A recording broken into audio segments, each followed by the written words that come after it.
जैसे कि आपको पता है कि अपन 2-3 दिन से काफ़ी अपन पढ़ रहे हैं ट्रांसफार्मर के बारे में। तो आज अपना टॉपिक रहेगा ट्रांसफार्मर का वर्गीकरण, classification of the transformer. Transformer को डिवाइड करते हैं कि क्या कैसा काम करता है, उस तरह से अपन को देखना है। तो ट्रांसफार्मर मैंने यहाँ पे एक टॉपिक लिया है आउटपुट वोल्टता के आधार पर, एक आधार लिए आउटपुट वोल्टता के आधार पर। तो ट्रांसफार्मर में दो तरह से काम करता है, एक तो करता है उच्चाय, दूसरा करता है अपचाय। उच्चाय और अपचाय, उच्चाय का मतलब उच्च का मतलब हिंदी में इंग्लिश में बोल सकते हैं हाई, बोल सकते हैं उसको उच्च वोल्टेज बोल सकते हैं अपन, बोलते नहीं बोलते हाई वोल्टेज। जैसे उच्चाय और फिर अपचाय मतलब लो वोल्टेज, क्या बोल सकते हैं अपन, लो वोल्टेज, लो वोल्टेज पे काम करेगा। तो उच्चाय और अपचाय, इसके बारे में आज अपन पढ़ेंगे। तो उपचाय में क्या होता है, इस तरह से एक अपन डायग्राम बनाएंगे ट्रांसफार्मर का। ये जो बना रहा हूं मैं डायग्राम, ये हाई वोल्टेज के लिए बता रहा हूं, उच्चाय के लिए बता रहा हूं, ठीक है। तो इस तरह से ट्रांसफार्मर बनाएंगे जिसमें मैंने बताया था ये बीच वाला हिस्सा जो होता है वो चुंबकीय फ्लक्स होता है, इसको अपन चुंबकीय फ्लक्स बोलेंगे, ठीक है। यहाँ से जो सप्लाई देंगे अपन, ये वोल्ट हो गया, ये दीदी सप्लाई, ठीक है। ये हो गया सेकेंडरी, क्या बोलेंगे इसको, सेकेंडरी बोल सकते हैं इसको।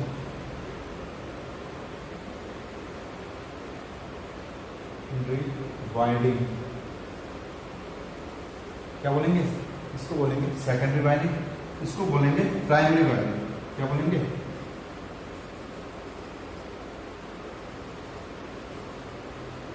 Primary winding. अब ये सवाल यहाँ पे क्या होता है, ये होता है कि उच्चाय, उच्चाय का मतलब क्या है, what is the definition of उच्चाय।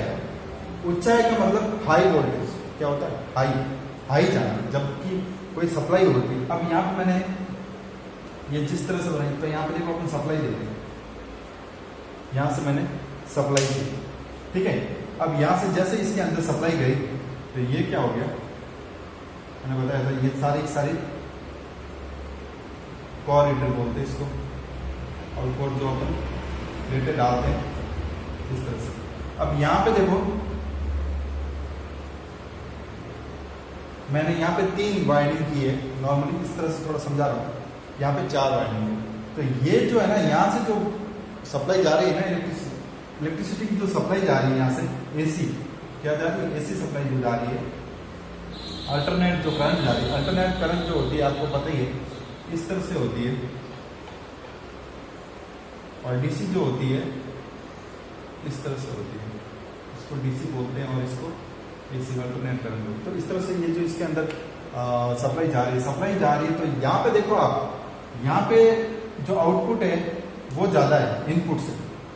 ये इनपुट, ये वाइंडिंग आपको पता है यहाँ से थोड़ी ज़्यादा दिख रही है, क्यों, क्योंकि ये जो सप्लाई यहाँ से जा रही है, यहाँ पे थोड़ी बड़ा है, आगे आउटपुट होगी। इनपुट यहाँ पे, जब इनपुट यहाँ से सप्लाई जा रही है उसकी संख्या कम है, उसकी वाइंडिंग की संख्या क्या है, कम है, और इसकी वाइंडिंग की संख्या क्या है, ज़्यादा है। तो ज़्यादा है का मतलब क्या है, यहाँ से जब सप्लाई जा रही है तो आगे बढ़ा के जा रही है, आगे जो सप्लाई जा रही है वो बढ़ रही है, क्या कर रही है, वो बढ़ रही है, बढ़ते क्रम बोलते हैं अपन हिंदी में, वैसे ही यहाँ पे बढ़ रही है। तो ये क्या हो गया, इसको पूरा कर, इस चीज को क्या बोलेंगे, इसको बोलेंगे उच्चाय, क्या बोलेंगे, उच्चाय। अब दूसरा अपना आता है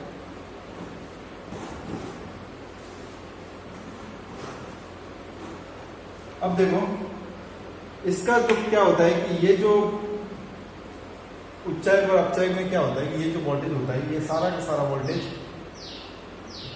विद्युत के अंदर सप्लाई जब आती है, तो जब कम सप्लाई आती है, या फिर इस तरह से आप बोल सकते हो कि यहाँ से सप्लाई लेने के बाद आगे जो बढ़ रही है इलेक्ट्रिसिटी, यहाँ से सप्लाई लेने के बाद आगे जो बढ़ रही है, मतलब बढ़ता क्रम बोल सकते हो उसको, या फिर इसको अपन जब प्राइमरी, इसको अगर उल्टा कर लेंगे तो भी कंडीशन वही हो जाएगी, वो फिर घटते क्रम में आ जाएगा।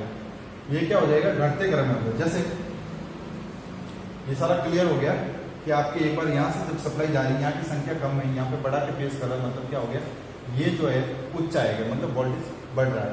विद्युत केंद्रों में ज्यादातर इसका उपयोग होता है। फिर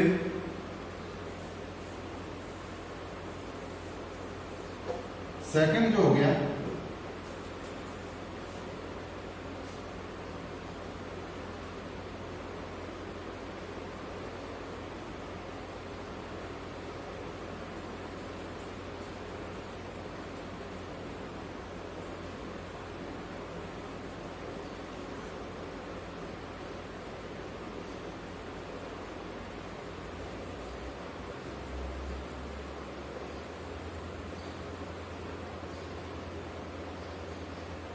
अब देखो ये जो सप्लाई है, यहां से सप्लाई दे रहे हो, ये जो है जो सेकंड है अपचय के बारे में बताइए। ये हो गया उच्चय और ये हो गया अपचय। अब है अपचय, देखो अपचय के अंदर आपको देख लो क्या कुछ लग रहा है आपको, पहले से कुछ चेंजिंग। मैंने इस संख्या को यहां, इस वाइंडिंग को पहले यहां लिया था और अब इस वाइंडिंग को वापस यहां ले लिया, तो ये हो गया निम्न, मतलब लो वोल्ट। लो वोल्ट होने के बाद इसको लो वोल्ट हो गया, तो यहां से सप्लाई जा रही है, ठीक है ना। अब यहां से सप्लाई बढ़ रही है, तो ये क्या हो गया, मतलब यहां से बढ़ता करंट था और ये वापस हो गया घटता करंट। मतलब जहां वाइंडिंग बढ़ रही है संख्या, तो उसको बढ़ता करंट बोल सकते हैं, और जहां वाइंडिंग कम होगी उसका मतलब घटता करंट।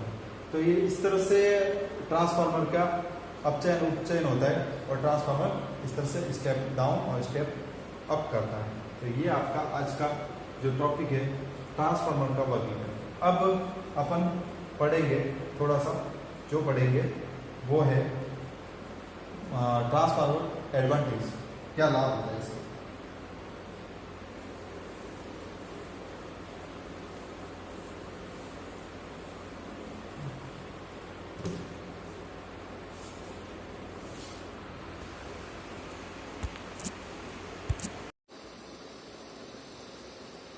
ट्रांसफार्मर के लाभ, ट्रांसफार्मर के लाभ मतलब एडवांटेज। अब क्या होता है ट्रांसफार्मर का रखरखाव, पहला जो मैंने पॉइंट लिखा है रखरखाव। तो रखरखाव क्या होता है, ट्रांसफार्मर जो होता है इसका आसानी से ज़्यादा अपन को अनुरक्षण करने या रक्षण की जरूरत नहीं पड़ती, एक जगह फिक्स होता है और आसानी से रखरखाव हो सकता है। दूसरी इसकी दक्षता जो क्षमता होती है 9 AC के अंदर, सप्लाई के अंदर जो होती है 90 से 98 तक इसकी क्षमता हो सकती है। ये हाई वोल्टेज पे भी आसानी से नॉर्मल की तरह कार्य करता है। हाई वोल्ट आता है तो भी इसका जो वर्किंग होता है एकदम सरलतापूर्व होता है और नॉर्मल होता है। तीसरा जो पॉइंट होता है, ट्रांसफार्मर जो होता है इसकी खपत, इसकी लागत जो डीसी से थोड़ी कम होती है। डीसी में ज़्यादा उल्टा खर्चा ज़्यादा होता है, इसमें एसी में थोड़ा कम होता है। ट्रांसफार्मर का जो खपत है जो इलेक्ट्रिसिटी के, वो ट्रांसफार्मर डीसी से भी कम खर्च करता है, और एसी के अंदर जो डीसी से भी वोल्ट कम खर्च करके ये नॉर्मली रूप से कार्य करता है। तो ट्रांसफार्मर आपके घरों में भी आपने देखा होगा, मोबाइल चार्जर के अंदर, और घरों में टीवी है, रेडियो है, काफ़ी सारे उपकरण है उसके अंदर ट्रांसफार्मर जो काम में लेते हैं, वो इसीलिए लेते हैं क्योंकि उसकी जो इलेक्ट्रिसिटी जो आती है उसको अपन ये क्या करता है कि उसको जितना होता है, जितनी देनी होती है आगे उतना ही देता है। जैसे आपका नॉर्मली चार्जर है या मोबाइल आप चार्ज करते हो, तो उसका आपको पता है कि जो चार्जर है, अब मोबाइल कितनी कैपेसिटी उसकी लेने की, तो मोबाइल जो चार्जर जो सप्लाई ले रहा है वो तो उसके घरों में जो जितनी सप्लाई आ रही है वही ले रहा है ना, पर जो अंदर जो ट्रांसफार्मर लगा हुआ है वो क्या करता है, उसकी जो लो वोल्ट, अब वो उसमें जो ट्रांसफार्मर जो काम में लिया होता है वो लो वाला हो जाता है, क्योंकि जो हाई को लेके फिर लो को लेके आगे जो उसकी क्रिया है, जो लो देना है अपन, हाई ले रहा है और लो दे रहा है, मतलब उपकरण छोटा है अपना मोबाइल।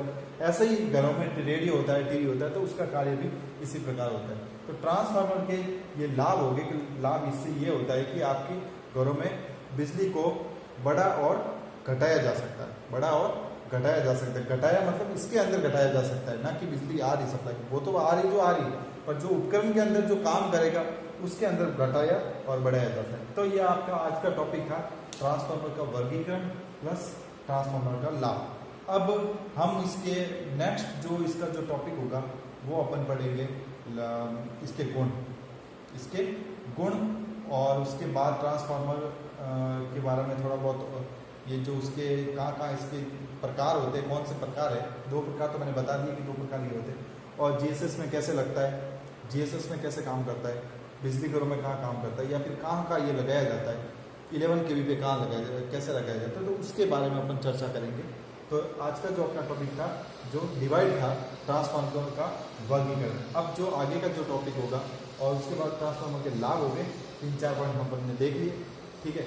और उसके बाद जो ट्रांसफार्मर का जो आगे का जो पार्ट होगा वो उसके संबंधित कहाँ उपयोग होता है इसका, बड़ी बड़ी जगहों पे कहाँ होता है, फैक्ट्रियों में या फिर बड़े प्लांट है, या फिर आप देख सकते हो कि जहाँ पे घरों में बहुत ज़्यादा बड़ी कोई कॉलोनी है तो वहाँ पे भी आप देखते हो कि 11 kV पे ट्रांसफार्मर लगाया जाता है।